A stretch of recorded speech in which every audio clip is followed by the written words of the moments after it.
I've always kind of thought I wasn't very good at art. That's not to say I didn't enjoy drawing, far from it, but I always felt a little insecure about how it turned out.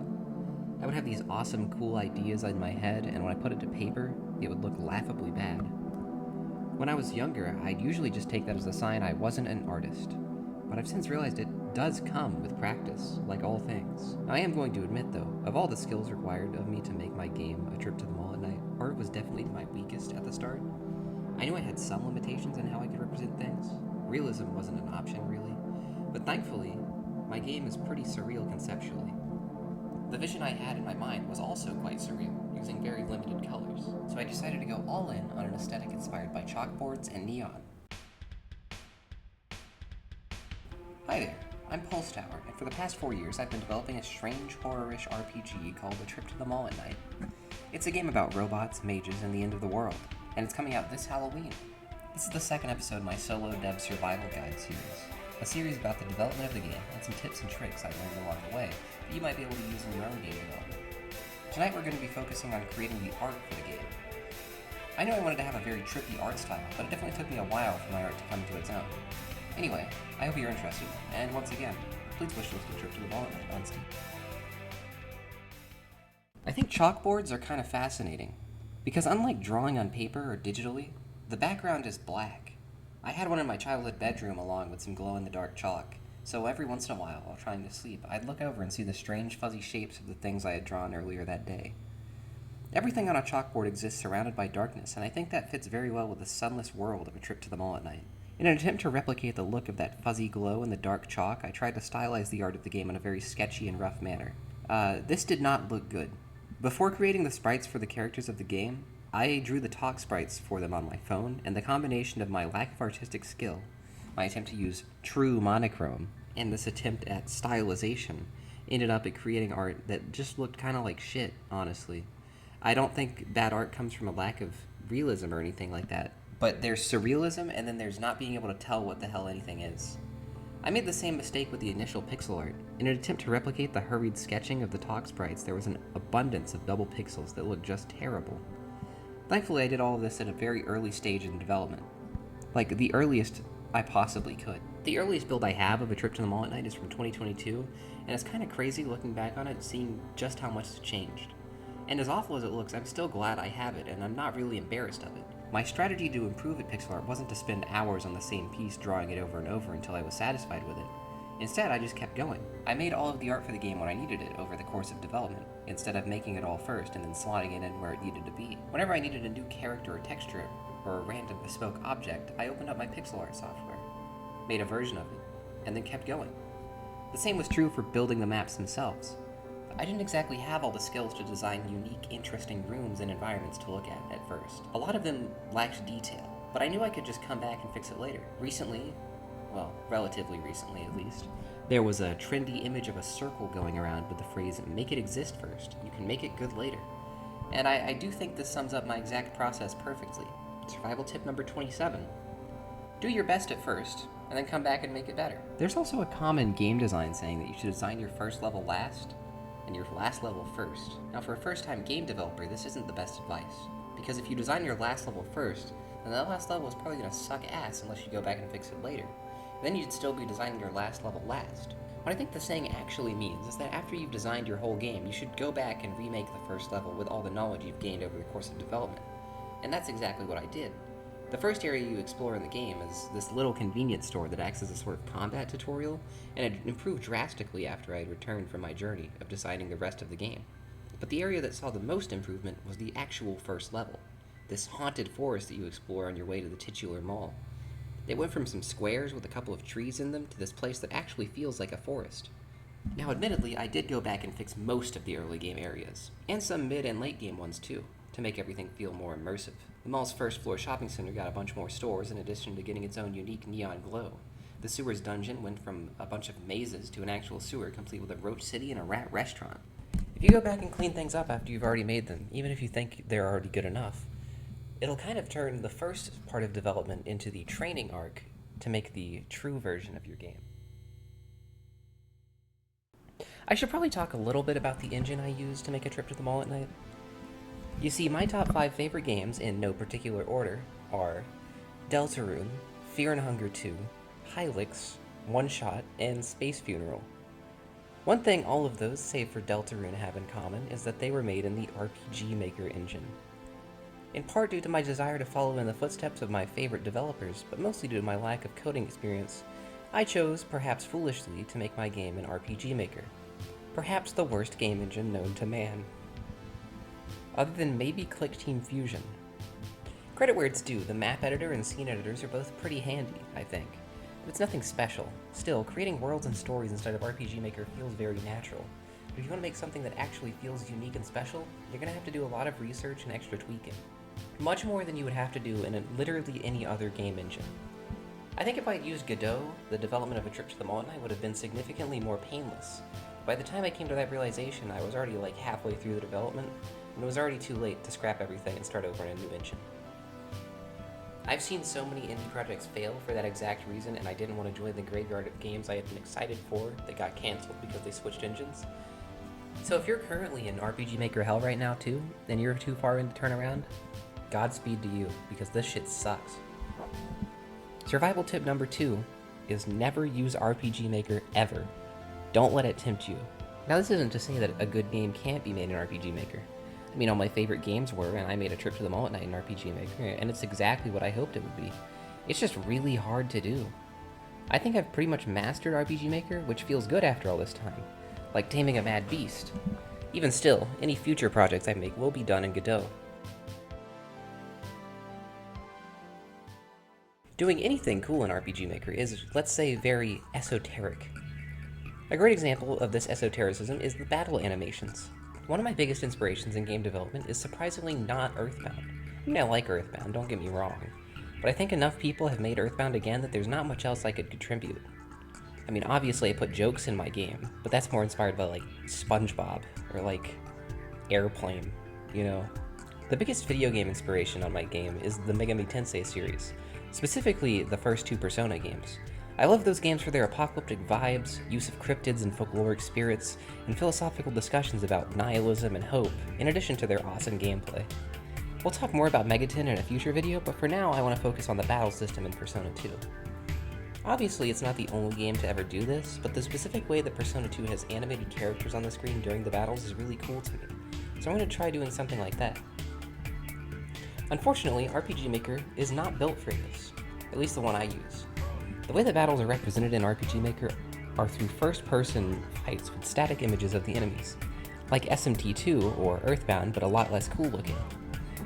In order to do something like what I wanted, someone would have to completely rewrite the code the engine runs on. For an inexperienced coder like myself, this would more than likely end with the engine ceasing to function correctly, since it's held together with sticks and glue. But thankfully, someone else had already done the work over a decade ago. Part of the culture of RPG Maker games is the sharing and use of scripts by other people online. One of the first lessons you learn about this engine, after doing any research, is that a lot of the stuff you want to do, you need a script for.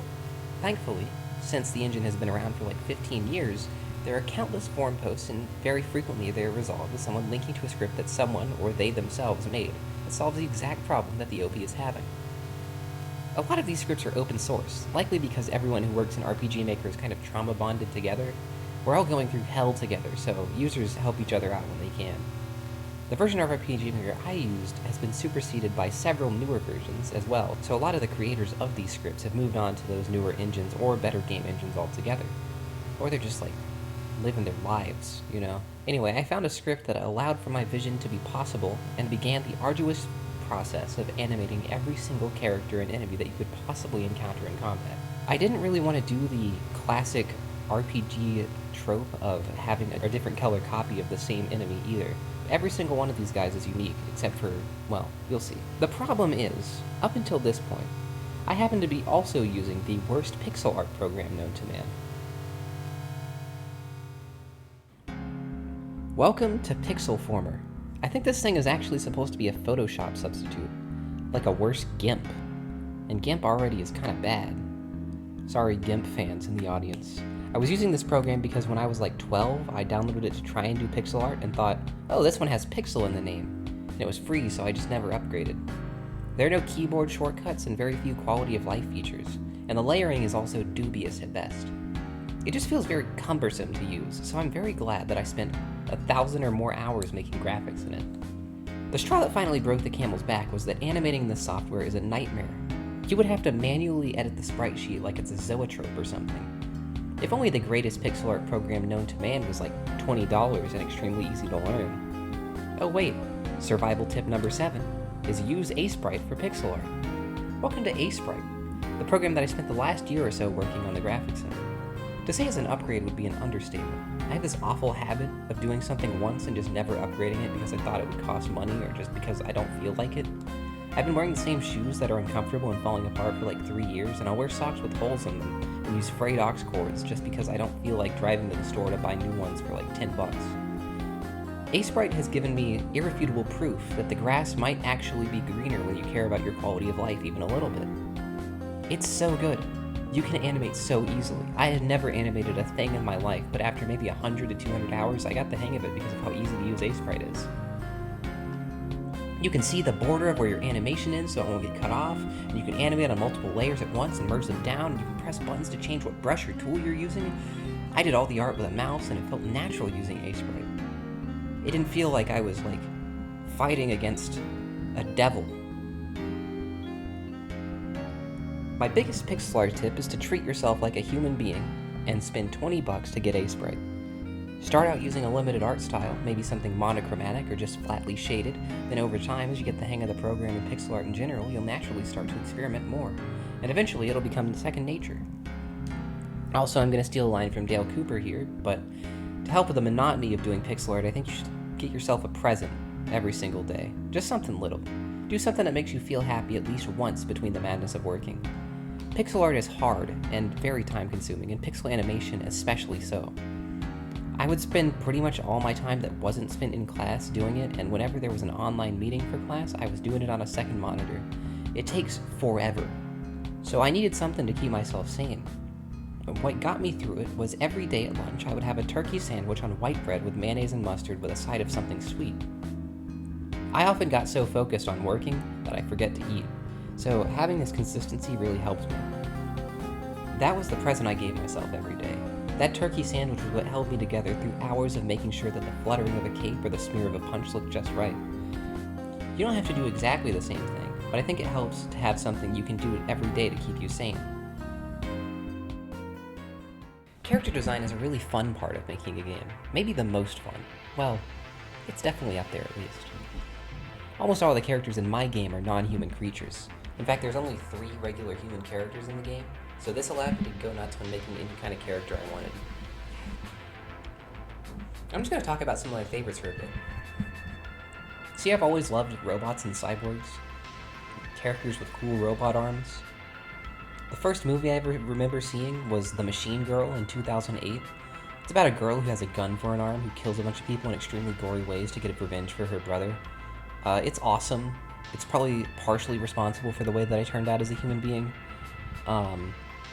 You should go watch The Machine Girl 2008. That's not a survival tip. That's just, it's a good movie. There are a ton of robots in the game, but the main robot, or half robot, is Alma. She's more of a cyborg than a person with a weapon prosthetic, but the Machine Girl was a big influence on the types of things she uses it for in combat. Of course, she's a doctor, so she never kills anyone, so she's not firing bullets or anything. She does attack people with a chainsaw arm, though. But don't think too much about that. She has healing magic, okay, it's fine. I gave her a puffy jacket and big boots because it's pretty chilly in a world with no sun, and I gave her this little hair spiral on her head to make it seem like she's a little more disorganized. She is still by far the most intelligent and reasonable member of the main party, though. This here is T4. He's the coolest guy in the world. Some trivia about him is that he and this character, the pizza guy, have existed longer than any other character in the game. These two are based on toys I had as a kid, and while the T4 toy that I had didn't have as much depth as he does in Ant-Man when I was playing with him, his coolest guy in the world shtick has been a bit in my head for like a decade. To show how cool and awesome he is, I gave him a backwards hat, but that wasn't enough. Following in the footsteps of Corey Hart, T4 wears his sunglasses at night because he's too cool to see things clearly. Finally, here are the Crimson. They aren't necessarily a character as much as they are a representation of madness. All of the enemy encounters in A Trip to the Mall at Night that aren't scripted or with the security force are with people who have been driven mad by the lack of sun and become what are called Crimson. They're kind of like zombies, but they're just people acting on their rawest, most primal instincts, which tends to end up with them attacking whoever is in their path. For the overworld representations of the Crimson, since I didn't want to do random encounters, I drew up a set of sprites based on Rorschach tests. I always thought these things looked like weird evil monsters, so it fits, and since you don't know what kind of enemy you'll be fighting once you enter combat, it makes sense to have that abstract representation be something that could be interpreted as many different things. I think that's one of my favorite design decisions that I've made throughout the game's development that isn't just cool robot or cute girl. The only thing that comes close is the design of this angel that shows up in the game, but, well, I don't want to spoil that, so I'll let you find that for yourself when you play it. Drawing and doodling and making pixel art is all really fun, and I'm really glad I got to develop as an artist while making this game. I can kind of draw all right now, which is a remarkable improvement. My art at least has a charm to it that it didn't have before, so I'm glad I've got that at least. I've become much more of a habitual doodler because of this game, which is great because it means that I'll just keep getting better at drawing. I think it's cool that there's a high skill ceiling to a lot of art. It just makes life a little bit more worth living, because there's always something you can do better. You can always be improving at art, which means that it doesn't matter if your art isn't perfect right now, because nothing can ever be perfect, and that's awesome. Making art is one of the most basic human desires, so I think you should go out and make imperfect art. That's survival tip number 6. Anyway, this concludes the art video. I had a lot of fun making this one. It was thankfully less difficult to edit than the last one. I don't know why I'm saying this before recording, before actually editing. This is written into the script. That's kind of weird. I don't know. I'm going to keep it in though. Who cares? I think it will be easier to edit than the last one because I will be able to show like reference images and not have to just find random B-roll. I hate editing sometimes, but hopefully this should be fine. I hope you enjoyed this video and learned something. Once again, please wishlist a trip to the mall at night. It's coming out Halloween, as I said before. I'm pretty excited for the release date, and I hope you are too. It's gonna be good, I promise. Anyway, the next time you see me, I'm gonna be talking about how to make the music for an indie game through the lens of the experience I had making the 125-song soundtrack of A Trip to the Mall at Night. I hope you'll stay tuned for that. It'll probably be the most educational part of the series, as I have more experience with music than most other things. So, until then, have a great night.